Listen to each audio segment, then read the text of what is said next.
Hello student, जय Shri Ram. Student, मैं निशु यादव स्वागत करती हूँ एक बार फिर से आप सभी का मेरे इस यूट्यूब चैनल पर जिसका नाम है बिलीव योरसेल्फ।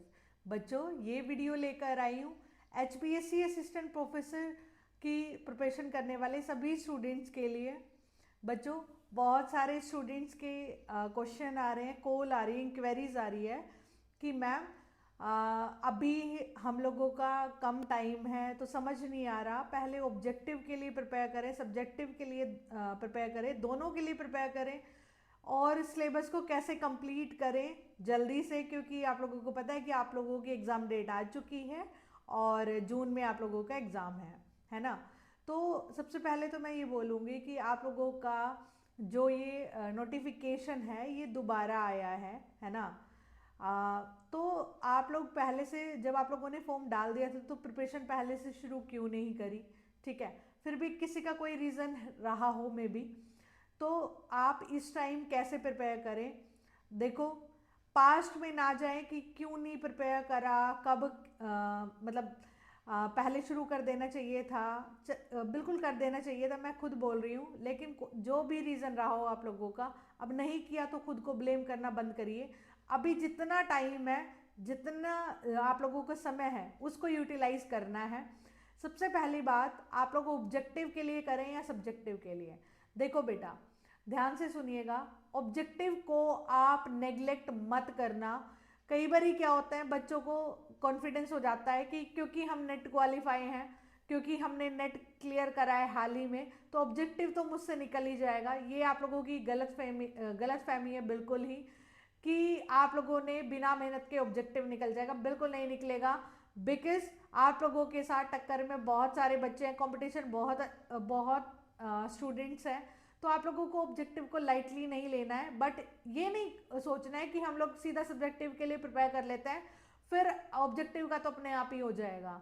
देखो, मैं मानती हूँ लेकिन दोनों पेपर की ना स्ट्रेटेजी बिल्कुल अलग होती है, तो इसलिए आप लोगों का सिलेबस सेम होने के कारण सब्जेक्टिव में ऑब्जेक्टिव हेल्प तो जरूर करेगा, बट पहले ऑब्जेक्टिव को मतलब एक तरह से मतलब ये सोच लो कि हाँ, जब आप लोग प्रैक्टिस सेशन में आ गए हैं तब छोड़ें उसको कि प्रैक्टिस कर रहा हूँ मैं और सब्जेक्टिव के लिए पढ़ रहा हूँ तो। लेकिन अगर आपने अभी शुरू किया है तो प्लीज़ ऑब्जेक्टिव के लिए करें, ठीक है? ऑब्जेक्टिव के लिए अच्छे से प्रिपेयर करें, क्योंकि टॉपिक को एक तो थोरोली रीड करके और ऑब्जेक्टिव के लिए प्रिपेयर करना, एक एक टॉपिक को सब्जेक्टिव के लिए प्रिपेयर करना, दोनों अलग मेथड से होते हैं, बिल्कुल अलग मेथड से होते हैं। तो मैं ये कहना चाहती हूँ कि बहुत सारे मैंने देखा है, जितनी भी इंक्वायरी होती है उसमें से 70-80% बच्चों का जो रुझान होता है वो सब्जेक्टिव की तरफ होता है कि मैम मेरा ना सब्जेक्टिव क्लियर नहीं होगा, ऑब्जेक्टिव को तो उसने अपने आप को क्लियर मान ही लिया है। नहीं बेटा, पीजीटी की भी कट ऑफ इस बार बहुत मतलब सही गई थी, लो नहीं गई थी, तो प्लीज ऑब्जेक्टिव में बाहर मत हो जाना। कट ऑफ का भी खेल है,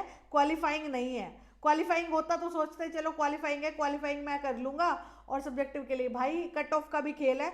तो ऑब्जेक्टिव को लाइटली नहीं लेना है, ऑब्जेक्टिव को प्रिपेयर करना है, स्ट्रेटेजी के अकॉर्डिंग करना है, चीज़ों को कंप्लीट करनी है अच्छे से, क्योंकि कई बार क्या होता है, ऑब्जेक्टिव के अकॉर्डिंग कोई टॉपिक ज़्यादा इंपॉर्टेंट होता है, सब्जेक्टिव पेपर में नहीं होता है। किसी में सब्जेक्टिव के अकॉर्डिंग जो टॉपिक इंपॉर्टेंट है वो ऑब्जेक्टिव के अकॉर्डिंग नहीं होता है। तो अगर जो बच्चा कंपटीशन में लगातार बना हुआ है उसको ये बात पता है, लेकिन अगर आप कंपटीशन में अभी नए नए आए हैं या फिर आप लोगों ने कभी एचपीएससी के एग्जाम का प्रिपरेशन नहीं करी है, एचपीएससी का लेवल थोड़ा सा अलग होता है, एचपीएससी अलग तरीके से क्वेश्चन पूछता है। नेट लेवल का करके जाएंगे, एचपीएससी का ऑब्जेक्टिव नहीं निकलेगा, लिखवा लीजिए, ठीक है? क्योंकि एचपीएससी का क्वेश्चन पूछने का तरीका, ढंग बिल्कुल नेट से, एनटीए नेट से बिल्कुल अलग है, अलग होना भी चाहिए, क्योंकि अगर वही लेवल होएगा तो सारे जो जितने भी नेट क्वालिफाई बच्चे हैं वो सारे ही दोबारा से क्वालिफाई कर जाएंगे, स्क्रीनिंग काहे का? ठीक है, तो इसलिए एचपीएससी अलग लेवल से पूछता है। ऑब्जेक्टिव के लिए यही है, पहले अपने सिलेबस को कंप्लीट करें थोरोली, फिर उसके बाद अपना जितना हो सके प्रैक्टिस करें, जितनी भी जो भी आप लोगों की बुक्स अवेलेबल हो वहां से प्रैक्टिस करें, साइट से प्रैक्टिस करें, डिफरेंट डिफरेंट कोर्सेज से प्रैक्टिस करें।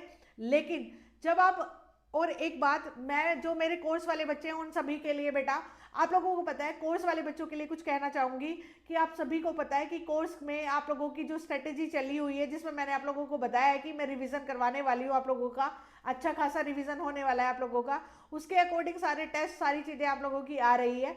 तो अब जो कोर्स वाले बच्चे हैं वो सब्जेक्टिव के लिए ये सोच रहे हैं मैम ऑब्जेक्टिव का कर रहे हैं, सब्जेक्टिव के अरे टाइम आने पर मैं अपने आप करवा दूंगी, आपको कोई चिंता नहीं करनी है, आपको डर नहीं लगना चाहिए और लगेगा भी नहीं अगर आप जी तोड़ मेहनत कर रहे हैं।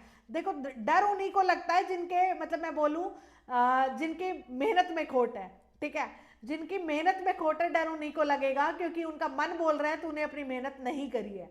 डर हमेशा उसी स्टूडेंट को लगेगा जिसने अपनी मेहनत पूरी नहीं करी है।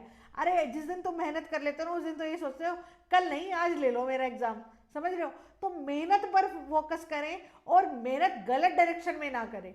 गलत डायरेक्शन गलत ट्रेन पकड़ ली। मैंने अपने कोर्स वाले बच्चों के लिए जो स्ट्रेटेजी वीडियो बनाई थी बच्चों आप लोगों के लिए, उसमें मैंने बोला भी था कि बहुत सारी मल्टीपल वीडियोस जब आप देख रहे हैं 400 वीडियोस का कोर्स आपने ले लिया, और इस टाइम देखो मैं ये बिल्कुल नहीं बोल रही सारे टीचर रिस्पेक्टफुल है, सभी ने 400 वीडियोस बनाना अपने आप में बहुत बड़ी बात है। तो सारी चीजें जब वो बना रहे हैं तो उनका टाइम रहते, जब टीचर्स बोल रहे होते हैं आपको टाइम है अब से कोर्स शुरू कर लीजिए कंप्लीट हो जाता। लेकिन अब तीन जो महीने बचे हैं आप लोगों को, उसमें अगर आप 400 वीडियोस का कोर्स लेके और उसको कंप्लीट करने की धुन बना लेते हैं तो ये सिर्फ एक गधा मजदूरी है, स्मार्ट स्ट्रेटेजी नहीं है। क्योंकि उसमें आप कोर्स को तो कंप्लीट कर लेंगे बट आपके दिमाग में कुछ नहीं आएगा जब तक आप 400 यानी 300 वीडियो पे पहुंचोगे तब तक पहली वीडियो आप भूल चुके होंगे। तो प्लीज ये ना करें, सिलेक्टेड कंटेंट को मल्टीपल टाइम्स पढ़ने पर ज्यादा ध्यान दें। मैं ये बिल्कुल नहीं कह रही हूँ आप मेरे कोर्सेज की तरफ आए, बिल्कुल आए, आपके पास अगर कंटेंट है तो आप खुद से भी पढ़ सकते हैं और प्रैक्टिस पे ज्यादा ध्यान दें और सब्जेक्टिव पे ध्यान देना है, बट ऑब्जेक्टिव के साथ साथ ऑब्जेक्टिव की प्रैक्टिस जरूर करें, तब सब्जेक्टिव पे ध्यान दें। और जितने मेरे कोर्स वाले बच्चे हैं आप लोगों को तो जब आप कोर्स में आ चुके हैं और आपने मुझ पर ट्रस्ट कर ही लिया है तो मेरी स्ट्रेटजी को दिल जान जिगर दिमाग सब लगाकर फॉलो करें, ठीक है? फॉलो करेंगे स्ट्रेटजी को, ईमानदारी से पढ़ेंगे, ना डर लगेगा और सिलेक्शन आएगी विद रैंक आएगी। पीजीटी में फर्स्ट रैंक दी है, 18 बच्चों की वैसे रैंक है, सिलेक्शन बतेरे हैं, बहुत सारे सिलेक्शन है, तो आप लोगों का भी अच्छी रैंक, मैं भगवान करे कि पहली रैंक भी हो, बट कुछ रैंक्स तो बच्चे देंगे और वही बच्चे रैंक देते हैं जो मेहनत करते हैं, स्ट्रेटेजी के अकॉर्डिंग काम करते हैं। और कैसा चल रहा है जो मेरे कोर्स वाले बच्चे हैं प्लीज मुझे पर्सनली भी बताएं, ठीक है? तो जो बच्चे यूट्यूब से मेरे स्टूडेंट हैं उनके कॉल्स थे कि मैम ऑब्जेक्टिव सब्जेक्टिव को कैसे करें, मैं बता चुकी हूँ ऑब्जेक्टिव को लाइटली ना लें, सब्जेक्टिव का टाइम आने पर आप लोगों का प्रिपरेशन हो जाएगी, बट सब्जेक्टिव के लिए आप साथ में कुछ लिखते रहें, ठीक है? कुछ लिखते रहें, अगर आपको सब्जेक्टिव के लिए डर लग रहा है तो 2 क्वेश्चन लिखते रहें। और जो कोर्स वाले बच्चे हैं उनका तो मैंने बोला है जैसे मैंने स्ट्रेटेजी बनाई है वैसे मैं अपने अकॉर्डिंग अपने आप करवा दूंगी, ठीक है? आप लोगों का असिस्टेंट प्रोफेसर का कोर्स फुल कोर्स अवेलेबल है, 15,000 का कोर्स है, 10,000 में अभी अवेलेबल है ऑल स्टूडेंट्स के लिए, चाहे आप टेट के स्टूडेंट हैं या किसी भी कोर्स में मेरे स्टूडेंट रहे हैं तो बता दीजिएगा, मोर डिस्काउंट आप लोगों को मिल जाएगा। आप लोग जो ऑल स्टूडेंट है उनको 7,000 में अवेलेबल हो जाएगा कोर्स, ठीक है?